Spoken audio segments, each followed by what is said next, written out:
Mary Chuck Caswell, and I know a lot of you, which is really, really helpful for me because it makes me less nervous. So thank you for coming.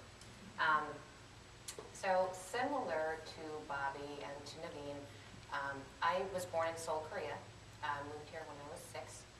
I think one of the differences when you get here, and for a variety of reasons, our families started to migrate and kind of descended upon San Francisco as our base. Moving here to a country where you don't speak the language and being a 6-year-old, and if you have kids or if you know kids, kids can be kind of unintentionally cruel growing up. So it was really, really hard just acclimating, right, for a variety of reasons. I have a younger brother. He's 1 year younger.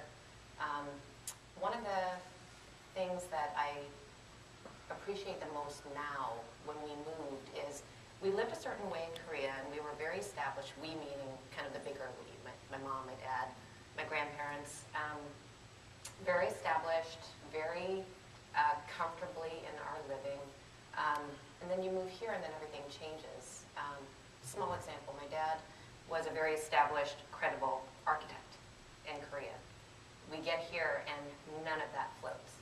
So, so both my parents worked 3 jobs while he was getting his certification. And that left my brother and I kind of, I mean, it was a little different back then in the late 70s, right? You can kind of leave your kids for out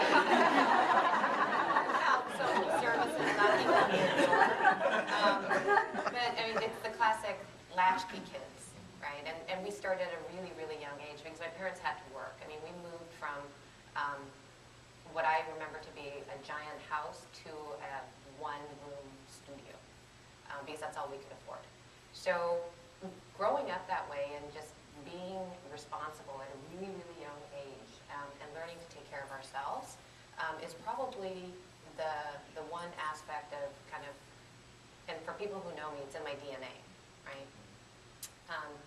And my brother and I are only a year apart, but he's younger, so he let me take care of him.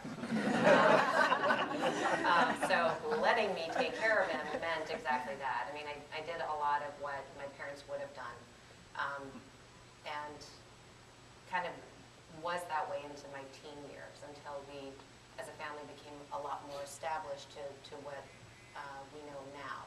So having said that, my DNA is I am a caretaker. Thanks for validating. I'm hugely accountable.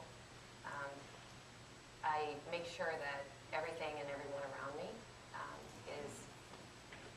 has a well-being, right? For whether it's professional or personal. And I make sure things get done. So it's said a little bit differently from what Naveen and Bobby spoke to. That's just how it manifests itself in my daily life. My brother to this day lets me take care of him. Yeah, exactly. But that's largely who I am. And I don't, at the end of the day, take anything for granted because of the things that we experienced growing up, right? If you have something, you've earned it. You have to earn it. Thank you, Mary.